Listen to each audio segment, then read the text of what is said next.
Hey guys, welcome to this special show on Sunday, and I wanted to play for you about 10 minutes of basically what I consider an inspiration from the Holy Spirit about the shape of things to come. Listen and watch.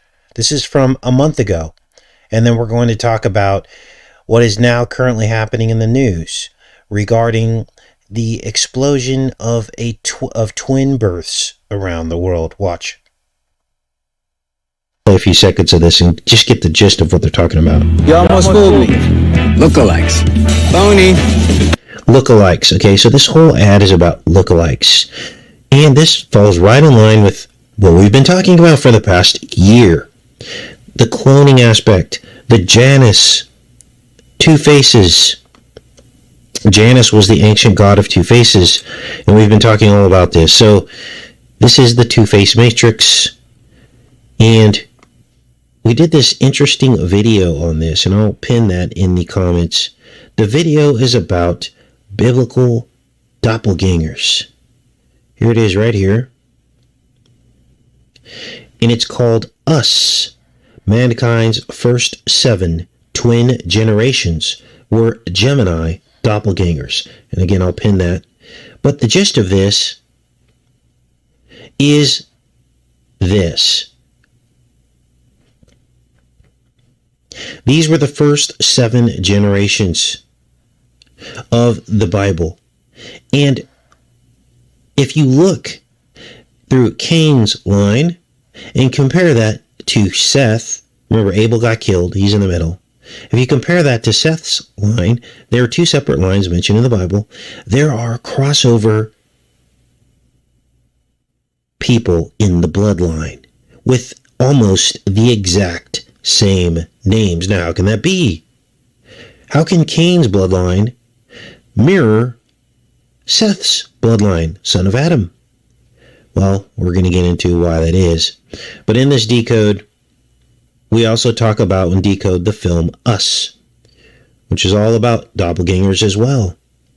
An entire reality of underground clones that mirrored our own. And they're connected or tethered by this invisible cord. And that's why you see in the trailer for Us, they use scissors because it's about CRISPR and gene editing and cloning. And they try to sever the cord. But really it's the snipping and replacing of these different elements of the DNA strands to create the clones and to modify the genetics. So, if this was the only Super Bowl commercial that was about clones and doubles, then you could say, oh, Casey, you're just reading into it. No, but there were several commercials that were talking about clones from different brands. So we were on it before it happened. Now, let's get back into these first 7 bloodlines. This is amazing. We're going to draw some lines today in yellow. People from one side of the bloodline to the other. And this is going to blow your mind. Canaan. Enoch. Yes, there were 2 Enochs. Jared.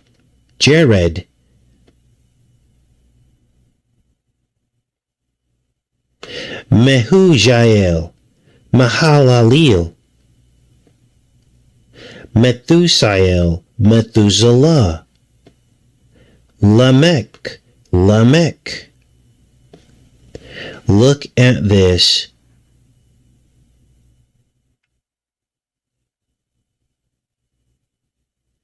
Six and 6 matches. That's 66. The video that I'll pin with the first. Now, what could that mean? Well, I believe there was also a cord connecting these two. I ran into my doppelganger the other day on YouTube.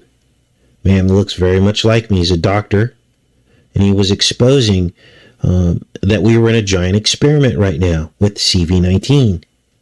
And I looked at this guy and I got this strange feeling of some kind of connection. And I saw the similarities. Now, I've had people tell me before, oh, wow, you look just like so-and-so. But I don't feel the connection. When I look at that person, I go, kinda, but not really. But this guy appeared to be like my doppelganger, exactly crossing over. We don't know really the personalities and depth of these people. You can look at their biblical name meaning. But I think what this really represents is you have a choice. You can go the way of Cain, which is why God told Cain, he said, "Why the long face? You have a choice.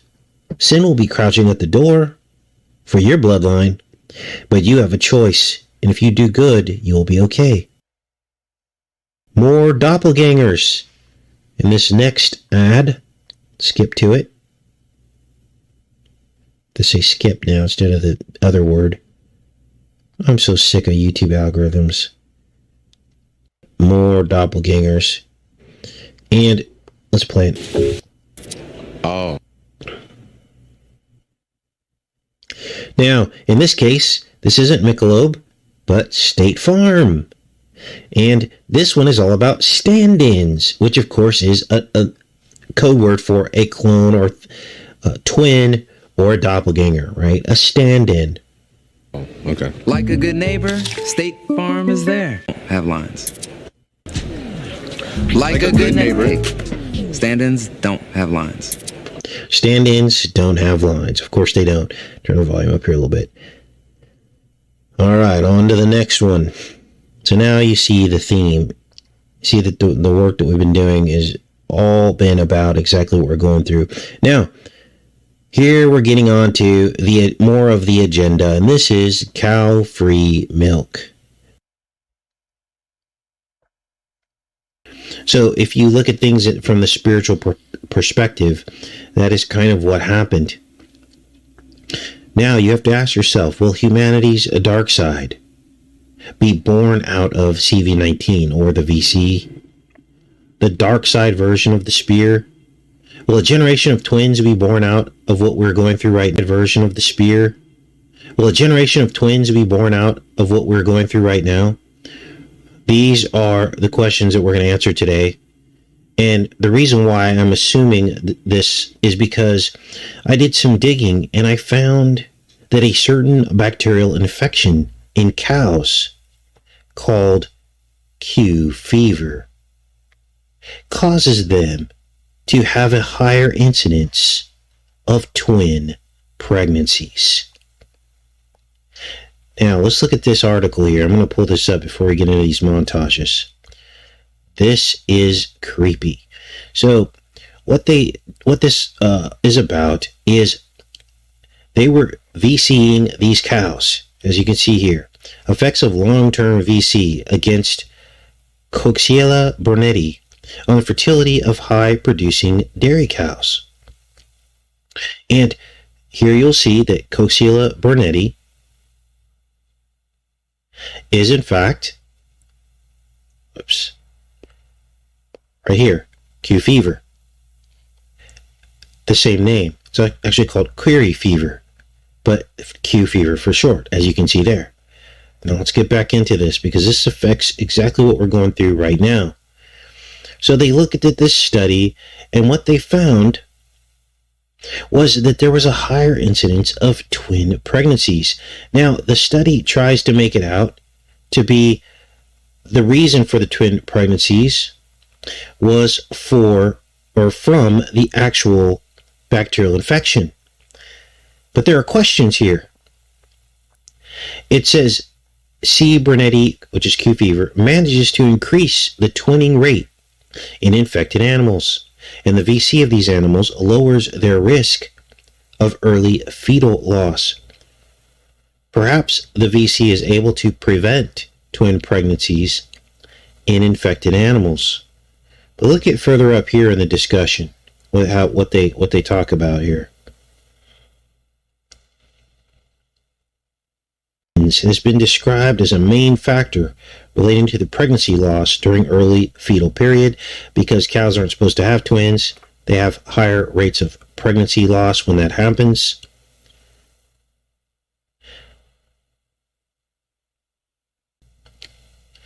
According to the odds ratio, the likelihood of twin pregnancy was higher in Qfever seropositive, which means they tested positive for Qfever. Then in negatively tested cows. See this? It says the likelihood of early fetal loss was lower in V-seed Cbrinity seropositive than the remaining animals. So there's something going on here. It isn't just an accident. It goes by this name. We've uncovered a lot of stuff related to the letter that shall not be named, right? But I wanted to share that with you. So, infected, to sum that up, infected cows had more twins. And here we get like glimpses or possibilities of the bee weapon that they're denying is a bee weapon that was released, and the possibility that we could have a surge of twins. Now, that was a month ago, and there you heard it. This isn't a stretch. We didn't make that up. And now all of a sudden, they are saying that there is now a twin explosion of births occurring worldwide. Number of twins being born globally at an all-time high. And this just posted 2 days ago. So it appears as though we're on it. Now, of course, we don't take credit for this stuff. We just walk in the footsteps of the Holy Spirit. We do what we're told to do and follow what we're told to follow. This is why you shouldn't get upset if I don't cover something that you send me, because I'm listening to that still small voice. And if you're listening to the still small voice and that comes across to me and I make the connection, then we move forward with that information. And that's how it works. So, why are we here today? Well, these are the headlines. We're in the midst of a surge of twin births. Now let's read some of these, because they're trying to attribute this to something else. They're trying to say this is for other factors and other reasons.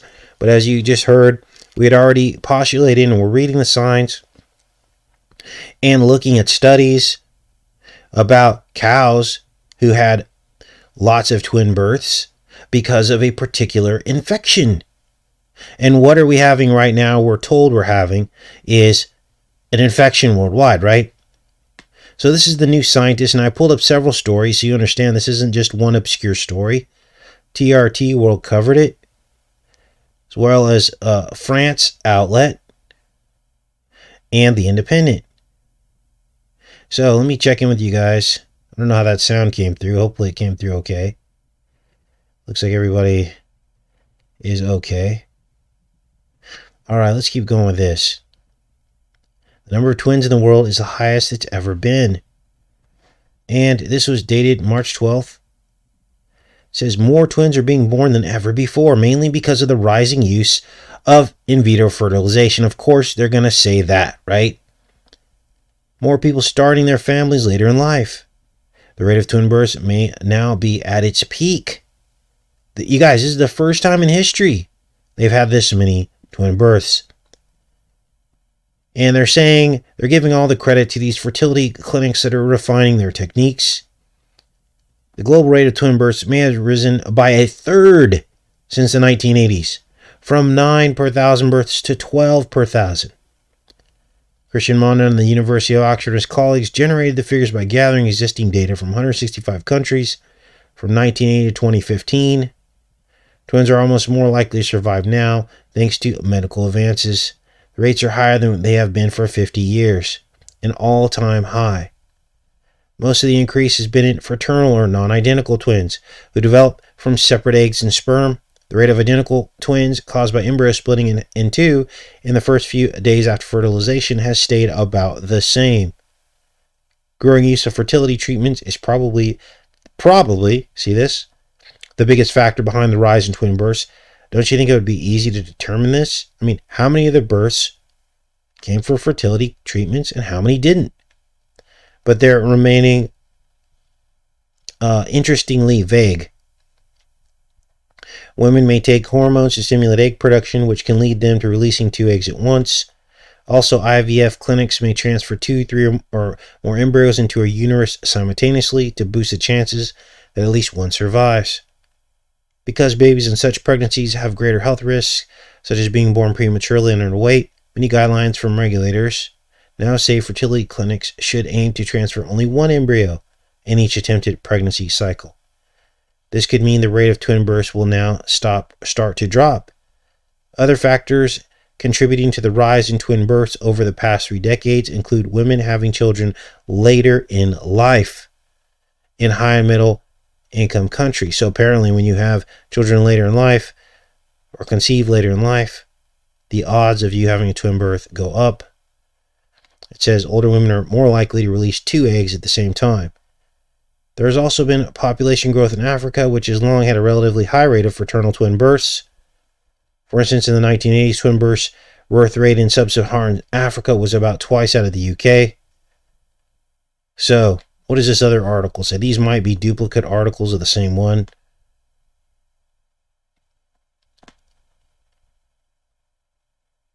One in 40 children will be twins. This one's a little bit different, it appears. March. 2 days ago, this article released.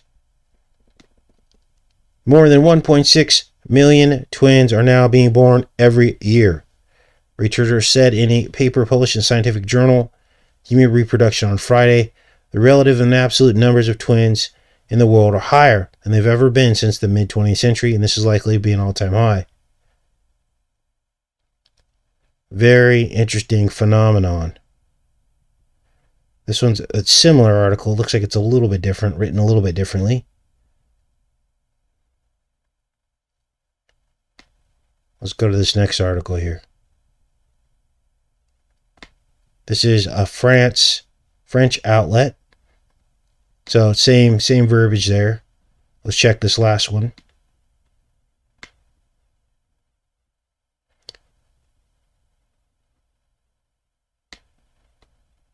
So they're trying to give the credit to fertility, but then they admit in the article that it is most likely due. So they don't know for sure. So that's the update. I wanted to give you guys that information. We uploaded a trailer on this channel yesterday on The Maze. And it's the newest Maze film is called The Death Cure. And it really is the cure that causes death. And so we're going to break that down tomorrow in a full live show, so we can look at that trailer. But basically, it foreshadows everything that we're going through right now with these masks and these quarantine and stay-at-home orders, in some cases borderline martial law. We never really full-blown saw martial law, but we kind of actually experienced a type of martial law when you're told to stay at home and be under a curfew, and you're told that you could be arrested if you're seen out after a certain curfew time. And in certain cities, they did have the National Guard, and of course, what we saw at the Capitol, basically, it was a soft form of martial law, is what it was. And so all of this was foreshadowed in the film The Maze Runner. The Cure, I think it's called The Death Cure, is what it's called. And so we're going to look at that. We're going to show you all the shots of all the masks. And basically, they use the convalescent plasma, which is exactly what they did with CV-19. They used this plasma from different celebrities. And so everyone's like, ooh, I can't wait to get some of Tom Hanks' blood in my blood. I mean, think about how cryptic that is. And they show that. And in the case of The Maze Runner, the boy who has the cure in his blood, his name is Thomas. Of course, he gets shot in the side. And you get the whole doubting Thomas from the Bible scenario, where Thomas doubted that Jesus was resurrected. Jesus took his hand and put it into his side. Well, in The Maze Runner, Thomas is the one that's pierced in the side. You see the analogies and metaphors. It was Christ's blood that is the cure. Not each other, not a VC. Christ's blood is the cure, through faith. That's exactly what the New Testament talked all about. Healing. Real healing. not a VC, prayer and healing from Christ through faith. And apparently all of the people have forgotten about, all the churches have forgotten about that. No one's praying for healing in the churches. They're all telling their people to go out and get the VC. Completely against everything. Someone also mentioned, I see Tom in the chat here, he says that Thomas was a twin. Wasn't he Jesus' twin? Isn't that how that worked? So, that'll be a very interesting show tomorrow. And what else did we pick up out of the maze run? I don't want to give it all away because we're going to do a full show, but basically you have this convalescent plasma. Now we saw echoes of this going all the way back to an old film called Omega Man. Let me pull up an image of that. And this was with Charlton Heston. And Charlton Heston, basically this film was the precursor to the I Am Legend film, in which Colonel Neville, Robert Neville, played by Will Smith, he basically, the whole world comes down with what was supposed to be a VC to cure cancer, ended up causing a zombie apocalypse. Sound familiar? A lot of zombies running around right now. Brain dead people not using their brains about what we're going through right now, and not even seeing the hypocrisy and the inconsistencies and just doing what they're told. We're at the beginnings of a zombie apocalypse, the brainwashing that's happened. People are not even thinking right now. They're just living in fear and doing whatever they're told. These are the beginnings. And, of course, the C to the D to the C has their own zombie apocalypse scenario, right? I didn't really report on that because they admitted that it was a spoof. And they love doing this. They love rattling our cages, people like us. And so they're like, it's a spoof. So, but there's people out there saying, oh, this is real. This is real. Well, that's going to immediately discredit you. Yeah, it might be real, but you can't use that as the example because they'll say, yeah, that was just a spoof. You guys just get worked up about anything these days. You gotta pick your battles when it comes to some of this stuff. But yes, they did post on their website a scenario of how to deal with a zombie apocalypse. Now, this is Omega Man, and as I said, this was the basis of the film I Am Legend. They both start out the same way. Will Smith is in his Cobra Mustang that pulls underneath a Corona, pulls underneath a crown. So the crown is, so the serpent is crowned as he's in his Shelby Cobra Mustang. And then in Omega Man, same thing. He's in a red car. Charlton Heston is driving around these empty city streets. Same thing. I think he's in LA and Will Smith is in New York. So coast to coast, which is where we are told these outbreaks are the worst. And basically it's the end of the world and these zombies only come out at night. And Charlton Heston is a scientist, just like Will Smith was. And he's got to find a way to cure the world of this spamdemic. And so what does he do? He's doing all these experiments, extracting his own blood, and he becomes the Christ figure. He becomes the one who offers his blood to cure the world. Convalescent plasma. We all saw this whole scenario play out.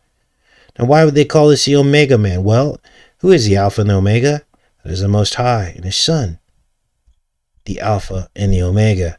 So this is a knockoff. Apollo is also the Omega Man. Which, of course, we know who that is. The president under which the cure was made. Right? Here you see the connections to I Am Legend. The novel. And now it's all playing out in human history. Crazy stuff, right? This was all the way back in 1971. Unreal. So, that's about it. Let's go back into the chat. Thanks everybody for showing up on a Sunday. There you are. All right.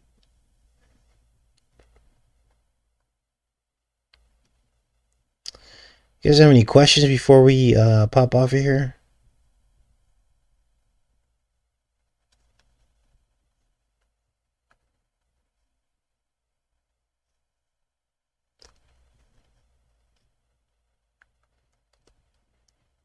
Yeah, so many of those old Charlton Heston films tie into exactly what's happening now as well. Like, for instance, The Planet of the Apes. We covered a lot of those in decodes that we've done. Bill says Heston has the negative bloodline. I Am Legend 2 is coming out, someone said. Tom says. I'll have to look into that.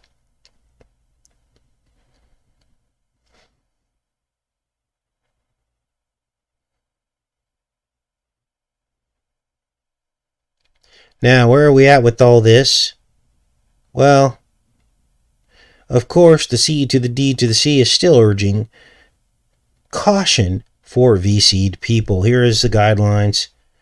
This lady, I guess, has become the poster child of the updates as she tries to explain away in plain sight the hypocrisy of how they've handled this situation. And in this, she talks about basically you still can't live your life even after you get VC'd. Talks about even after you get it, you have to wait for 2 weeks even after that, and you're still not really allowed to go into crowds. You're only allowed to be around certain people. So what is the incentive for people to go out and get this? The new guidance says small groups of VC'd people can gather maskless. VC'd grandparents can see their un-VC'd grandchildren, but the new guidance still recommends against travel. Okay. So grandparents whose reunion with the little ones is a train or a plane ride away are supposed to wait. There's people that actually listen to this. Unreal. Here's what I really think is going to happen. They know that this thing isn't effective as they say. They know people are going to still be dropping out. So they're trying to continue to contain the situation. And look at this. Now they're trying to pre-program us to believe that most people, 70% of employees, believe that VCs should be required before returning to the office. Do you think they're pre-programming us to make it mandatory before you come back to work? This article is dated March 10th. It says it's no secret that people have an array of opinions when it comes to CV-19. According to a recent survey from online job site Glassdoor, a whopping 70% of employees believe that they should be required to get a VC before returning to the office. Wow. Now they're saying that younger people are saying that they shouldn't need a VC to return, but they're saying that 35 to 44, which is most people, agree that employees should be required to get a CV-19 VC to return to the office.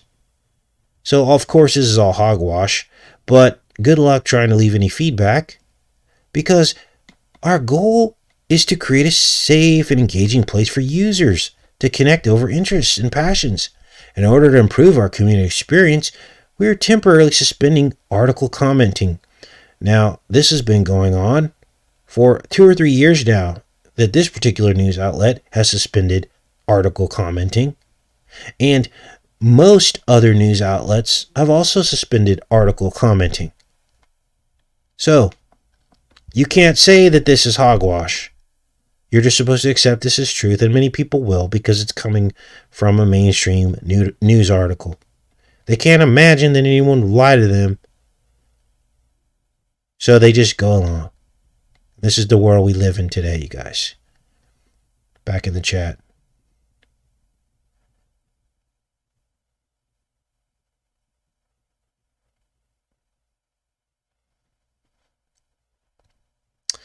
Okay.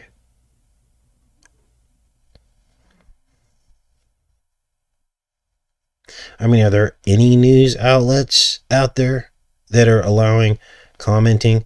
Pretty soon, the commenting will be turned off on YouTube too. Most of the YouTube videos that they put up are probably going to have the comments disabled, I can imagine.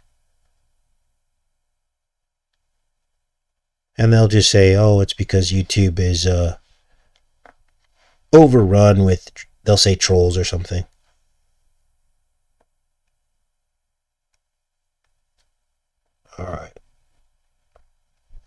All right. I don't want to make the show too long today. I'll let you guys get back to your families. And we'll be back on here bright and early tomorrow to cover the Maze Runner. Much love, everybody. Have a great day.